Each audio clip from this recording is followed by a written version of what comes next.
नमस्कार दोस्तों, मैं मुकेश पंडित आप सभी का स्वागत करता हूं आपके अपने चैनल मुकेश मैथ्स एकेडमी पर, जहां पर हम लोग पढ़ रहे हैं स्पीड डिस्टेंस टाइम। जी हां दोस्तों, पिछले क्लासेस में हमने बेसिक कंसेप्ट और कुछ क्वेश्चंस को किया। इस क्लासेस में स्पीड डिस्टेंस टाइम की पार्ट 2 करने वाले हैं, जिसमें बेहतरीन क्वेश्चंस हम लोग करेंगे। और दोस्तों, मैं आप सभी को एक बात बता दूं कि कल सुबह आपकी मैराथन क्लास होगी। इसकी टाइम आपको टेलीग्राम पर बता दी जाएगी, तो सभी लोग प्लीज सुबह की मैराथन क्लास में जुड़ना ना भूलें, जहां पर मैं शुरू से लेकर अंत तक के जितने भी स्पीड डिस्टेंस टाइम की जो मैथ्स है वो सारे मैथ्स में करा दूंगा। यानी वन क्लास में स्पीड डिस्टेंस टाइम की सारी क्वेश्चंस आपके वहां पर क्लियर हो जाएगी। ठीक है, तो चलिए आज चलते स्पीड डिस्टेंस टाइम की पार्ट 2 क्लास में। कल संडे है, संडे के मैराथन क्लास में स्पीड डिस्टेंस टाइम की सारी क्वेश्चंस को मैं खत्म कर दूंगा, क्योंकि समय बिल्कुल नहीं है। मैथ्स में यदि आप 40 में 40 उठाना चाहते हो तो आपको इस तरह के काम को करना पड़ेगा। ठीक है, ये आपके सामने सिलेबस है, जिसमें आपकी नंबर सिस्टम बेहतरीन तरीके से शेष हो गई है, रेशियो इन प्रोपोर्शंस हो गया है, और स्पीड डिस्टेंस टाइम यानी टाइम एंड डिस्टेंस जिसको हम बोलते हैं, टाइम एंड रेशियो। देखिए, इस चैप्टर में हमारी कौन सी दो चीजें क्लियर हो रही है? Time and distance and time and ratio, दोनों चैप्टर क्लियर हो रही है। ठीक है ना। उसके बाद हमारे पास बच जाता है एवरेज, बच जाता है इंटरेस्ट, बच जाता है प्रॉफिट एंड लॉस, डिस्काउंट, है ना, और टाइम एंड वर्क। ये सब चैप्टर बच जाते हैं, इसे फटाफट हम लोग करेंगे। ठीक है, चलिए आप सभी की स्क्रीन पर पहला क्वेश्चन है। पहले क्वेश्चंस बनाने की कोशिश करेंगे और बेहतरीन क्वेश्चंस है। देखिए, एकदम ध्यान से, एकदम शांत मन से सभी पेन पेपर लेके बैठ जाइए। सभी का स्वागत है रात के 8 बजे की क्लासेस में। ठीक है ना। चलिए शुरू करते हैं।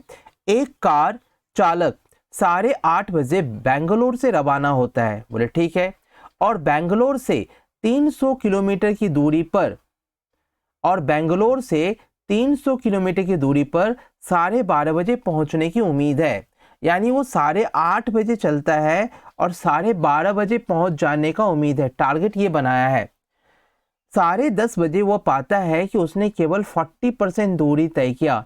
यानी 12:30 बजे, यानी 8:30 बजे से 10:30 बजे तक, 8:30 बजे से 10:30 बजे तक 2 घंटा में वो पाता है कि अभी तक वो तो 40% ही दूरी तय किया। अपने कार्यक्रम को बनाए रखने के लिए उस कार को कितनी गति बढ़ानी चाहिए? यानी उसकी कार्यक्रम क्या है कि भैया मुझे 12:30 बजे पहुंचना है। यानी सवाल बड़ा ही बेहतरीन सवाल है। यानी भैया आपने 8:30 में चलना शुरू किया। बोले ठीक है। यहां से जब आप यहां पर आते हो, 40% आप जब चलते हो तो 40% मतलब क्या होता है भैया? 300 का 40% क्या हो जाएगा? 300 का 40% हो गया आपके सामने 120। यानी अभी तक आपने 120 किलोमीटर ही चला है। ठीक है ना। अब यहां से आपके पास जो शेष दूरी है, वो शेष दूरी चलने के लिए आपके पास शेष दूरी है 180 किलोमीटर, और आपने 120 किलोमीटर की दूरी को 2 घंटा में तय किया है। यानी यहां पर आप कितने बजे आ गए? यहां पर आप 10:30 में आ गए। बात समझ रहे हैं? यानी यहां पर आप 2 घंटे 120 किलोमीटर दूरी को तय किए, तो 120 किलोमीटर दूरी को 2 घंटा में तय करने में आपको कितना चाल लगा? आप 60 किलोमीटर प्रति घंटा के स्पीड से आप चल रहे हैं। अब आपके पास 10:30 बजे फिर यहाँ से रवाना होते हैं, और आप चाहते कि भैया मैं जो सोचा था कि 12:30 बजे पहुंच जाऊं, तो आप चाहते कि 12:30 बजे ही पहुंचना। तो शेष जो 180 किलोमीटर जो बचा हुआ है, वो 10:30 से 12:30 बजे 2 घंटे का समय बचा है। तो 2 घंटे में आप ये दूरी तय करना चाहते हैं, तो आपको 90 किलोमीटर प्रति घंटा के स्पीड से चलना होगा, है कि नहीं? तो बाद में पूछ रहा है अपने कार्यक्रम को बनाए रखने के लिए उसे कार की गति कितनी बढ़ानी होगी। तो आप सभी देख रहे हैं कि कार की गति 40% में 60 किलोमीटर थी, बाकी में 90 किलोमीटर है। तो कार की गति को कितनी बढ़ानी पड़ी? कार की गति को 30 किलोमीटर प्रति घंटा बढ़ानी पड़ी। उम्मीद करता हूं कि ये कंसेप्ट आपको बहुत ही अच्छी तरह से समझ में आया होगा। बात समझ रहे हैं? चलिए नेक्स्ट क्वेश्चन। बहुत अच्छा, सभी फटाफट जवाब देते जाइए, है ना। चलिए नेक्स्ट क्वेश्चन आप सभी के सामने है। दोस्तों, इसी तरह की क्वेश्चंस आपकी एग्जामिनेशंस, ये तो एसएससी जीडी की मैं बात कर रहा हूँ, जो बच्चे सीएचएसएल सीजीएल वगैरह वगैरह की तैयारी कर रहे हैं ना, सभी के लिए इंपॉर्टेंट है। एक आदमी 18 किलोमीटर प्रति घंटा की दर से सवारी करता है। बोले ठीक है, लेकिन वह हर 7वें किलोमीटर के अंत में घोड़ों को बदलने के लिए 6 मिनट रुकता है। कहने का मतलब यहाँ से शुरू किया, यहाँ पर फिर आया, यानी 7वें किलोमीटर के लिए फिर 6 मिनट रुकता है, फिर यहाँ से गया, फिर 7वें किलोमीटर के लिए फिर 6 मिनट का रुकता है।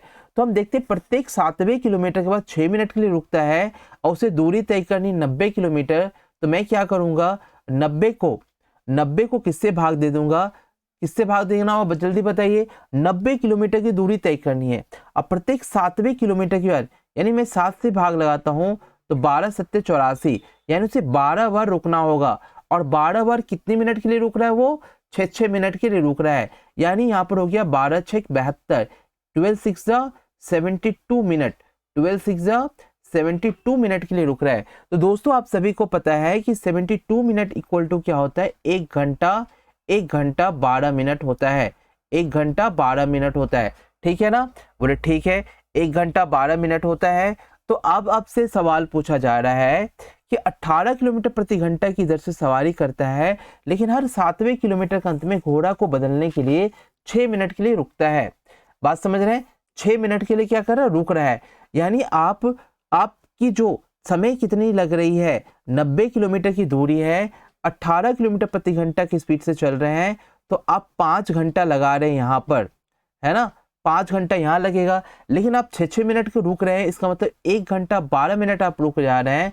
तो 1 घंटा 12 मिनट यहाँ पर आप जोड़ना पड़ेगा, यानी कुल मिलाकर आप कितना समय ले रहे हैं, 6 घंटा 12 मिनट का समय ले रहे हैं। बात समझ रहे हैं, 6 घंटे 12 मिनट का समय आप ले रहे हैं। तो 6 घंटा 12 मिनट में आप अपने गंतव्य स्थान पर पहुंच जाएंगे। ठीक है, चलो नेक्स्ट क्वेश्चन पढ़िए और फटाफट इसका आंसर बताइए। ये चोर पुलिस वाली शायद है ना, इसमें चोर पुलिस दे देगा या कभी मालिक दे देगा या भी कुछ भी दे देगा, है ना। लेकिन जो क्वेश्चंस बनती है ना, क्वेश्चंस में चोर की स्पीड को कम बताया जाता है और पुलिस की स्पीड को ज़्यादा बताया जाता है, लेकिन असली में तो कुछ और ही होता है ना। चलिए, एक चोर 2:30 बजे यानी 2:30 कार चोरी करता है। बोले ठीक है, यानी 2:30 में वो क्या करता है, कार को चोरी कर लेता है। बोले ठीक, इसे 60 किलोमीटर प्रति घंटा की रफ्तार से चलता है। चोर की स्पीड कितनी है, 60 किलोमीटर प्रति घंटा की रफ्तार से चलता है। चोरी का पता 3 बजे चलता है, यानी 3 बजे चोरी का पता चल रहा है। जब तक 3 बजे चोरी का पता चलेगा भैया, तब तक यानी आधा घंटा में चोर यदि 1 घंटा में 60 किलोमीटर प्रति घंटा, यानी 1 घंटा में 60 किलोमीटर जाता है, 1 घंटा में वो 60 किलोमीटर चला गया, तो 2:30 बजे चोरी हुई और 3 बजे पता चला, यानी आधे घंटे में वो 30 किलोमीटर की दूरी को तय कर लेगा। आधे घंटे में वो 30 किलोमीटर की दूरी को तय कर लेगा। अब मालिक को पता चला 3 बजे, मालिक 75 किलोमीटर प्रति घंटा के स्पीड से इसका पीछा करता है। यानी चोर तो यहाँ पहुंच गया है, चोर 30 किलोमीटर की दूरी तय कर चुका है। अब मालिक फिर यहाँ से क्या करेगा, मालिक यहाँ से 3 बजे फिर रवाना होगा इधर के लिए। तो इस समय तो चोर की स्पीड कितनी थी, 60 किलोमीटर प्रति घंटा। अब मालिक की स्पीड कितनी है, 75 किलोमीटर प्रति घंटा के स्पीड से वो चलेगा। तो दोनों एक ही डायरेक्शन में जा रहा है, तो रिलेटिव स्पीड जो है वो घट जाएगा ना, यानी रिलेटिव स्पीड क्या हो जाएगा, वो हो जाएगा 15 किलोमीटर प्रति घंटा। बात समझ में आ रहा है आप सभी को? बोले जी सर, यानी दोनों एक ही स्पीड में, दोनों एक ही डायरेक्शन में जा रहा है, तो रिलेटिव स्पीड घट जाएगा। और यहाँ पर जो अंतर दिख रहा है आपको दूरी का, वो अंतर कितना है, 30 किलोमीटर का अंतर है। तो 30 किलोमीटर के अंतर को रिलेटिव स्पीड से भाग देना होता है, यानी 15 दूनी 30, यानी कहने का मतलब 2 घंटा, यानी 2 घंटे के बाद वो चोर को पकड़ लेगा। यानी मालिक को पता चला 3 बजे, 2 घंटा इसमें आप जोड़ दीजिए, यानी शाम का 5 बजे मालिक चोर को पकड़ लेगा। बात समझ में आई, चीजें समझ में आई? यदि एक बार नहीं आ रही तो फिर पीछे करके देख लीजिए, है ना। क्योंकि भैया यहाँ पर एक आदमी पूछ रहा है कि भैया 30 किलोमीटर कहाँ से आया, 30 किलोमीटर यहाँ से आया। यदि आप 2:30 में चोरी करते हो और 3 बजे मालिक को पता चलता है, 2:30 से 3 बजे की समय का अंतराल जो है वो 30 मिनट है। बात समझ रहे हो। और 30 मिनट को कहा जाता है आधा घंटा। तो चोर 1 घंटे में 60 किलोमीटर जाता है, तो चोर आधे घंटे में कितना किलोमीटर जाएगा, तो 30 किलोमीटर जाएगा। दोनों का दूरी का अंतर फिलहाल अभी 30 किलोमीटर प्रति घंटा है। बात समझ में आया। और दोनों की स्पीड का जो सापेक्ष जो चाल है वो 15 किलोमीटर है, क्योंकि दोनों एक ही दिशा में भाग रहा है। बात समझ में आई। अब रिलेटिव स्पीड जो आया आपका, उससे जो अंतर है दूरी का उससे भाग लगाएंगे, यानी कि मतलब 2 घंटे के बाद मालिक चोर को पकड़ लेगा। बात समझ में आई। चलिए नेक्स्ट क्वेश्चन क्या कहता है कि सपना को बरेली से दिल्ली जाना है। सपना नाम की एक लड़की है, उसे बरेली से दिल्ली जाना है। वो यात्रा का 1/3 30 किलोमीटर प्रति घंटे की चाल से और शेष दूरी 45 किलोमीटर प्रति घंटे की चाल से, यानी 1/3 दूरी को चलता है 30 किलोमीटर प्रति घंटे की चाल से, ठीक है। और शेष मतलब 2/3 को चलता है 45 किलोमीटर प्रति घंटे की चाल से। तो इन दोनों का जो अनुपात हो जाएगा वो हो गया 1:2 हो गया। देखिए बेहतरीन सवाल है ना। अब हम क्या करेंगे, 30 और 45 का एलसीएम निकाल लेंगे। 30 और 45 में कल बेसिक क्लास में इस कंसेप्ट को बताया। 30-45 का जो मेरा एलसीएम हो जाएगा वो 90 हो जाएगा, है ना। ये स्पीड है, ये मेरा डिस्टेंस हो जाएगा, और ये जो मेरा निकलेगा वो टाइम। तो 30 से 90 को भाग देंगे तो यहाँ पर 3 हो जाएगा। 45 को 90 से भाग देंगे तो यहाँ पर 2 हो जाएगा। अब मैं देख रहा हूँ कि रेशियो कितना है 1, तो ये 1 से मल्टीप्लाई होगा। मैं रेशियो देख रहा हूँ 2, तो ये 2 से मल्टीप्लाई होगा। और दोनों का एडिशन यहाँ पर दूरी क्योंकि बराबर नहीं है, वो बराबर अंतराल की दूरी को पार नहीं कर रहा है, अलग अलग, यानी पहले 1/3 बाद में 2/3। तो इन दोनों के स्पीड का जो योगफल है वो यहाँ पर गुना होगा। और ये टोटल समय कितना निकल गया, टोटल समय 7, और टोटल दूरी कितना है 270, यानी 270 में हम 7 का भाग लगा देंगे। तो ऑप्शन क्या हो जाएगा मेरा, ऑप्शन नंबर सी।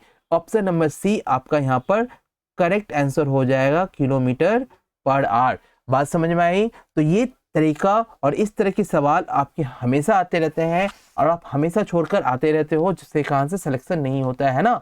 आप वो सवाल बनाओ ना जो एग्जामिनेशंस में आती है। आप वो सवाल क्यों बनाते हो, जिससे आपको बनाने में मजा आती है। तो बनाने में मजा वाला सवाल नहीं एग्जामिनेशंस में आते हैं, सवाल वैसे आते हैं जो आपको नहीं बनते, उस पर ज्यादा फोकस करो, ठीक है।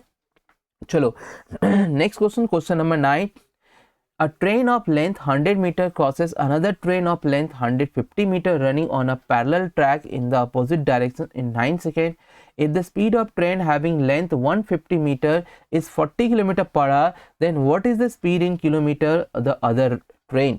बहुत ही अच्छा सवाल है कि एक 100 मीटर लंबी ट्रेन समानांतर पटरी पर विपरीत दिशा से, आप देखिए विपरीत दिशा यानी अपोजिट डायरेक्शन से चल रही 150 मीटर लंबी एक दूसरी ट्रेन को 9 सेकेंड में पार कर देती है।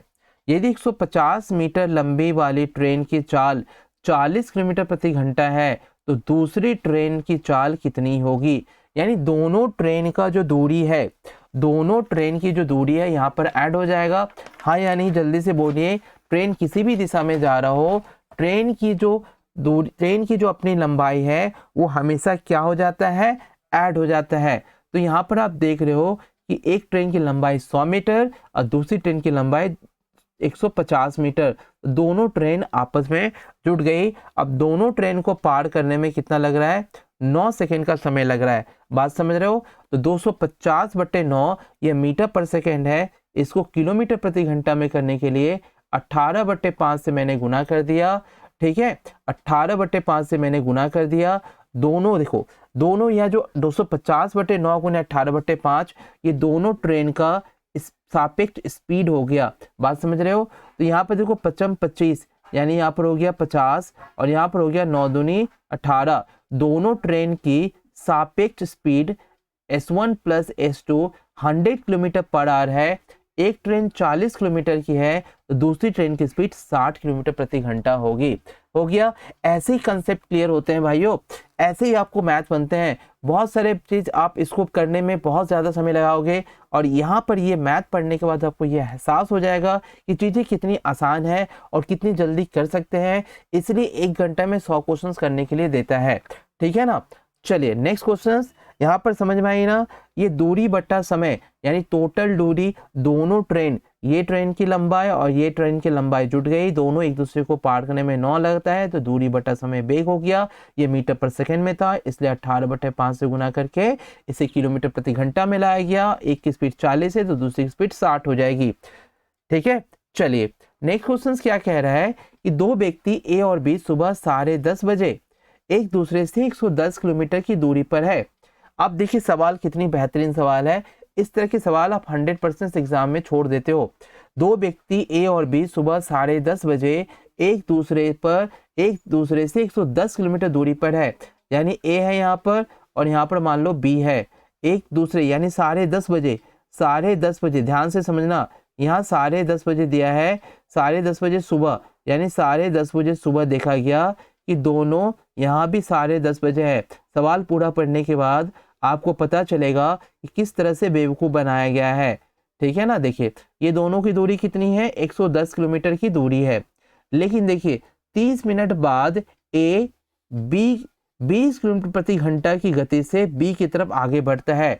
एक्चुअली 30 मिनट बाद, यानी यहाँ से जो गाड़ी शुरू होती है वो 10:30 बजे नहीं, माने 30 मिनट तो रुकी रहती वहां पर, यानी यहाँ पर 11 बजे से यहाँ पर ये चलना शुरू करती है। यानी 11 बजे से लेकर और अभी तक, है ना, यानी यहाँ भी 11 बज गया। अब देखिए ये कितने की स्पीड से चलती है, 20 किलोमीटर प्रति घंटा की स्पीड से क्या होती है, ये चलने के लिए रवाना होती है। बोले ठीक है, 20 किलोमीटर प्रति घंटा से चलने की रवाना होती है, ठीक। अब क्या होता है कि बी की तरफ आगे बढ़ता है, जबकि दोपहर 12 बजे, अब लो, अब 11 बजे ये चला और ये 12 बजे, यानी ये भी 10:30 बजे नहीं चली, अब ये 12 बजे चलती है। यानी जब ये 12 बजे, जब तक ये 12 बजेगा, जब तक इसका 12 बजेगा तब तक ये 20 किलोमीटर दूरी तय कर लेगी। यानी 12 बजे ए यहाँ पर है तो 20 किलोमीटर दूरी तय हो चुका है, यानी 20 किलोमीटर प्रति घंटा से चल रही है। इसका मतलब 12 बजे 20 किलोमीटर दूरी तय कर ली है। और सवाल में पहले क्या बताया गया कि यहाँ से लेकर यहाँ तक की दूरी कितनी है, 110 किलोमीटर है। तो आप 12 बजे यहाँ से लेकर यहाँ तक 12 बजे, ये 12 बजे अभी स्टार्ट ही हो रही है, तो अभी जो फिलहाल दूरी है वो कितनी है, 90 किलोमीटर दूरी है। बात समझ रहे हैं। अब 12 बजे 15 किलोमीटर प्रति घंटे गति से एक की ओर आ रही है। अब इसकी स्पीड कितनी है, इसकी स्पीड है 15 किलोमीटर प्रति घंटा। बात समझ रहे हैं। अब दोनों के बीच का अंतर कितना है, 90 किलोमीटर। इसकी स्पीड कितनी है, 20 किलोमीटर प्रति घंटा। तो 20 किलोमीटर प्रति घंटा और 15 किलोमीटर प्रति घंटा की दर से दोनों गाड़ी एक दूसरे की ओर आ रही है, तो रिलेटिव स्पीड क्या होगा, ऐड हो जाएगा। यानी 90 बट्टा, अब क्या बोला है, अगले दिन शाम में कितने बजे मिलेंगे। ए से दूर, अच्छा सॉरी मैंने गलती कर दिया, ए से दूर जा रहा है ये, है ना, ये ए से क्या हो रहा है, दूर जा रहा है, सॉरी ए से क्या हो रहा है, दूर जा रहा है। यानी अभी 12 बजे दोनों के बीच में 90 किलोमीटर, ये सही है, ठीक है ना। 15 किलोमीटर प्रति घंटा की गति से ए से क्या कर रहा है, दूर जा रहा है, यानी इसकी स्पीड भी इस तरफ है, मतलब दूर जा रहा है, मतलब ये इधर जा रहा है, दोनों एक ही डायरेक्शन में जा रहे हैं। अब जब दोनों एक ही डायरेक्शन में जा रहे हैं तो दोनों का स्पीड का अंतर हो जाएगा, यानी 90/20 किलोमीटर प्रति घंटा और 15 किलोमीटर प्रति घंटा की स्पीड का अंतर कितना हो जाएगा, 5, यानी यहाँ हो जाएगा 18 घंटा। बात समझ रहे हैं। 18 घंटा कहने का मतलब ये 12 बजे तो यहाँ पर है, ये भी 12 बजे तो यहाँ पर है, यानी 18 घंटा, यानी 12 बजे दोपहर बोला है ना, 12 बजे दोपहर से लेकर फिर 12 बजे रात हो जाएगी। 12 बजे दोपहर से लेकर 12 बजे का क्या होगा, रात हो जाएगी, मतलब एएम हो जाएगा, और फिर 6 घंटा इसमें जुटेगा, यानी सुबह 6 बजे, यानी सुबह 6 बजे ये क्या होगी, एक दूसरे से मिलेंगे। यहाँ पर एक चीज गलत है, ये जो शाम है ना, ये शाम नहीं होगा, ठीक ना, सुबह हो जाएगा, इन पीएम नहीं होगा, इन एएम हो जाएगा, यानी सुबह 6 बजे ये मिल जाएगा। है कि नहीं, ये बेहतरीन सवाल। सवाल में कोई मैथमेटिक्स नहीं है, कुछ भी नहीं है, सवाल एक सिंपल थ्योरी बेसिस पर सवाल है और सवाल आपका बन गया। बात समझ रहे हो, ये कितनी बेवकूफ बनाएगी। 10:30 बजे पता चला कि दोनों के बीच की दूरी 110 किलोमीटर है, लेकिन खुलती कितनी है 30 मिनट बाद, यानी 30 मिनट बाद, यानी 11 बजे भी दोनों के बीच की दूरी 110 किलोमीटर ही है। बात समझ रहे हो। अब ये 11 बजे खुल गया, लेकिन जो बी ट्रेन है ना वो 12 बजे खुल रही है, यानी जब तक 12 बजा तब तक पता चला कि ये जो ट्रेन है ना, ये जो ए ट्रेन है वो तो 20 किलोमीटर चल चुकी है। यानी 12 बजे अब दोनों ट्रेन के बीच की दूरी कितनी है, 90 किलोमीटर है, और दोनों ट्रेन एक ही डायरेक्शन में जा रही है, ये दूर जा रही है ना। तो रिलेटिव स्पीड क्या हो जाएगा, घट जाएगा, क्योंकि 20 किलोमीटर प्रति घंटा और 15 किलोमीटर प्रति घंटा, इसलिए यहाँ पर 5 आया। 5 से मैंने बाकी डिस्टेंस को मैंने भागा लगाया तो 18 घंटा समय आया। यानी यदि आप 12 बजे दोनों एक दूसरे की ओर जा रही है तो सुबह 6 बजे जो ए ट्रेन है ना बी को क्या करेगी, मिलेगी। ठीक है, चलिए नेक्स्ट क्वेश्चन करते हैं। नेक्स्ट क्वेश्चन कीजिए। ठीक है, एक नदी 4 किलोमीटर प्रति घंटे की चाल से बहती है। बोले ठीक है। नाव धारा की दिशा में धारा की विपरीत दिशा की तुलना 3 गुना तेजी से तैरती है। नाव धारा की दिशा में धारा की विपरीत दिशा की तुलना, यानी धारा की दिशा से धारा की विपरीत दिशा की तुलना में 3 गुना तेजी से चलती है, यानी 3/1 होगा। जब कॉम्पोनेंडो डिविडेंडो यानी युगांतर नियम का हम जब पालन करेंगे तो यहाँ पर v/u क्या हो जाएगा, यहाँ पर 4/2 हो जाएगा। दैट मीन्स यहाँ पर 2/1 हो जाएगा। स्थिर पानी में नाव का चाल ज्ञात करें। यदि नदी 4 किलोमीटर प्रति घंटे की चाल से चलती है, यानी यू नदी है, ये 4 किलोमीटर प्रति घंटे की चाल से चलती है, तो ये 8 किलोमीटर प्रति घंटे की चाल से चलेगी। तो आंसर क्या हो जाएगा, 8 किलोमीटर प्रति घंटा।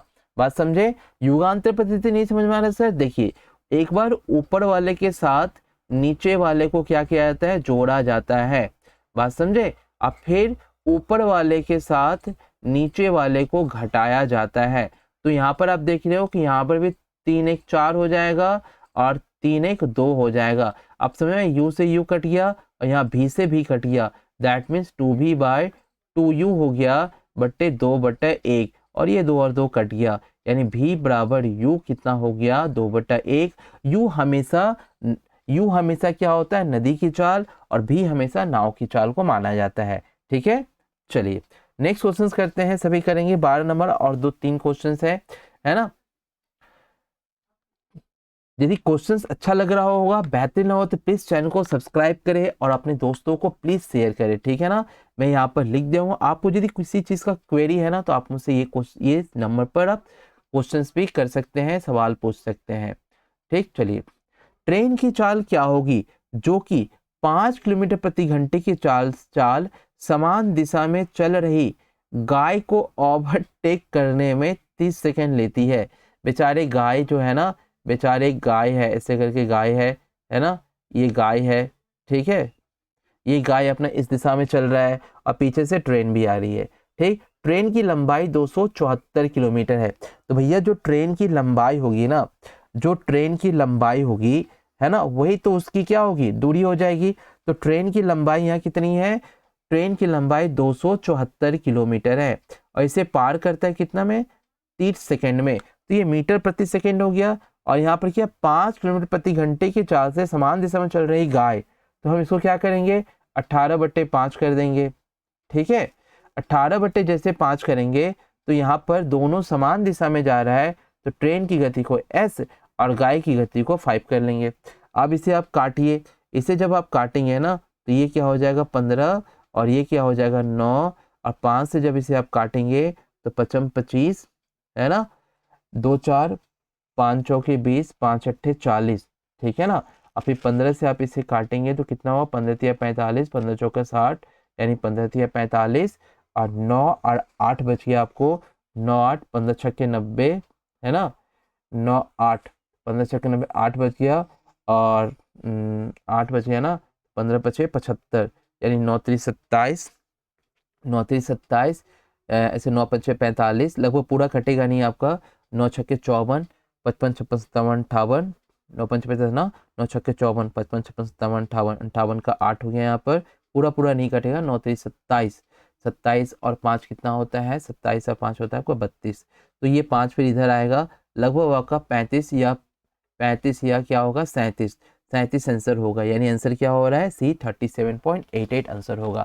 समझ रहे हैं? तो जितनी हल्का सवाल दिया है तो कैलकुलेशन थोड़ा भारी दे दिया है। ठीक है, चलो नेक्स्ट क्वेश्चन पर, क्वेश्चन नंबर 13, 14, 15 और 3 सवाल है, फटाफट उड़ाइए। इस तरह के सवाल 100% एग्जामिनेशन में आते हैं। एक रेलगाड़ी प्लेटफॉर्म पर खड़े एक व्यक्ति को 9 सेकेंड में, एक रेलगाड़ी प्लेटफॉर्म पर खड़े एक आदमी को 9 सेकेंड में और प्लेटफॉर्म को 33 सेकेंड में पार करती है यदि प्लेटफॉर्म की लंबाई 288 मीटर है। अब देखिए यहाँ पर जो सापेक्ष जो समय, देखिए समय का जो अंतराल है ना, वो कितने का है, 24 सेकेंड का है। यानी खुद प्लेटफॉर्म को जब खुद को एक व्यक्ति को पार कर देता है, प्लेटफॉर्म पर खड़े किसी एक व्यक्ति को ट्रेन यदि पार कर दे तो ट्रेन की जो लंबाई है वही दूरी कहलाएगी। लेकिन प्लेटफॉर्म को पार करेगी तो ट्रेन की भी लंबाई और प्लेटफॉर्म की लंबाई दोनों ऐड होगी। तो प्लेटफॉर्म की लंबाई कितनी, 288 मीटर। तो यदि मैं कहूँ कि भैया 24 सेकेंड में क्या लगा, उसको 24 सेकेंड क्या लगा, अपनी दूरी को यदि हटा दो तो प्लेटफॉर्म की लंबाई की दूरी को ही तय किया है। इसका मतलब कहने का तात्पर्य यह है कि आप सवाल को सिंपल तरीके से बना सकते हो। कैसे, देखो, यानी जो 288 मीटर आपको लगा, आपको 24 सेकेंड क्यों ज्यादा लग रहा है, क्योंकि आप प्लेटफॉर्म को पार कर रहे हो, इसी कारण ना, है ना, अपने आप को ऐड नहीं कर रहे हो। क्योंकि यहाँ 9 एक व्यक्ति को पार कर रहे हो तो यानी ट्रेन अपनी दूरी को पार कर रहा है तो 9 सेकेंड लग रहा है। और 33 सेकेंड कब लग रहा है, जब प्लेटफॉर्म को पार कर रहा है। यानी कहने का मतलब प्लेटफॉर्म को से पार करने में, प्लेटफॉर्म को पार करने में कितना, 24 सेकेंड का समय लगा। यानी 288 बट्टे, यदि मैं 288 बट्टे यहाँ पर 24 कर दूं, बात समझ रहे हैं, 288 बट्टे यदि मैं 24 कर दूं तो यहाँ मेरा कितना आ जाएगा, 12 है ना, कट जाएगा 24 कम 24, 24 में 48, 12 मीटर पर सेकेंड। यानी 12 मीटर पर सेकेंड की स्पीड से चल रहा है। कौन चल रहा है, रेल। तो उसको 9 से यदि मैं मल्टीप्लाई कर दूं तो 12 नमा 108, 108 क्या हो जाएगा, रेल लाइन की लंबाई हो जाएगी। ये तो एकदम बेसिक सा कंसेप्ट है। अब जिन्हें नहीं समझ में आया, और देखो मैं उसे दूसरे तरीके से भी बताता हूँ। जैसे क्या हुआ कि रेलगाड़ी, यानी मैं मान लिया कि ट्रेन की दूरी x है और इसे पार किया 9 में, ठीक है, दूरी बटा समय स्पीड, दोनों एक ही ट्रेन ना, दोनों चीज को पार कर रहा है। फिर मैंने क्या किया, x और प्लेटफॉर्म की लंबाई कर दिया 288। इसे कितने देर में पार कर रहे हैं, इसे 33 सेकेंड में पार कर रहे हैं। अब समझ में आया, दोनों तरफ क्या स्पीड आ गया। आप यहाँ पर काट दो, ठीक ना, 3 से काट दिया, 3 3 3 9 और यहाँ 11। अब आप गुना कर दो तो ये हो गया बेसिक तरीका। बात समझ रहे हो, यहाँ पर हो गया बेसिक तरीका। और यहाँ 8 3 24, 8 3 24, 24 1 26, ठीक ना, 3 3 3 दूनी 6, 3 दूनी 6, 6 6 2 8। अब यहाँ पर आ गया 8x, है ना, 8x इक्वल टू 864, ठीक है। तो यहाँ पर 8 एकम 8 और 8 64, यानी x बराबर क्या है, वही। तो ये थोड़ी सी बड़ी हो गई, लेकिन से मेन जो चीज है ना, समझो यहाँ पर ये 24 सेकेंड एक्स्ट्रा क्यों लगा, 24 सेकेंड एक्स्ट्रा क्यों लगा, क्योंकि ये यदि ट्रेन को मैं छोड़ दूं तो ट्रेन की स्पीड में यहाँ निकालूं कि 280 मीटर, 288 मीटर 24 सेकेंड से भाग रहा हूँ तो 12 मीटर पर सेकेंड। अब 12 मीटर सेकेंड से कौन चल रहा है, ट्रेन।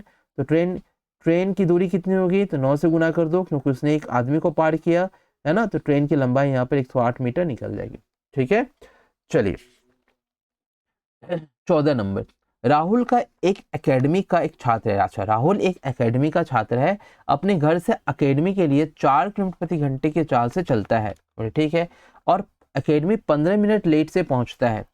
6 किलोमीटर प्रति घंटे की चाल से यात्रा करने पर एकेडमी 5 मिनट जल्दी पहुंच जाता है। तो एक देखिए लेट है और दूसरा अर्ली है।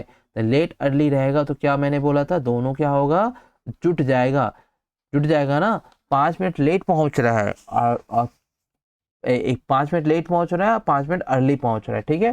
तो एकेडमी पर समय पर पहुंचने के लिए राहुल की चाल क्या होनी चाहिए, बहुत ही अच्छा सवाल है। यहाँ पर रेशियो कंसेप्ट से हम बनाएंगे, यानी 4 किलोमीटर प्रति घंटा की चाल से चल रहा है और एक 6 किलोमीटर प्रति घंटा की चाल से चल रहा है। 4 और 6 यानी 2 और 3। यहाँ तक किसी की आपत्ति है तो जल्दी से कहो, ठीक है ना। यहाँ मैंने स्पीड का रेशियो ले लिया, तो टाइम का रेशियो क्या हो जाएगा, क्योंकि डिस्टेंस क्या कांस्टेंट है, 3 और 2।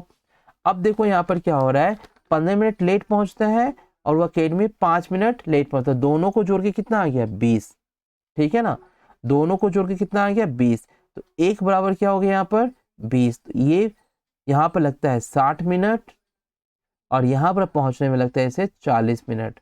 अब बोल रहा है वो अकेडमी समय पर पहुंचने के लिए, यानी समय पर किस समय पहुंचना चाहिए अकेडमी, यानी आप 15 मिनट ज़्यादा लग रहा है तो -15 मिनट कर दो।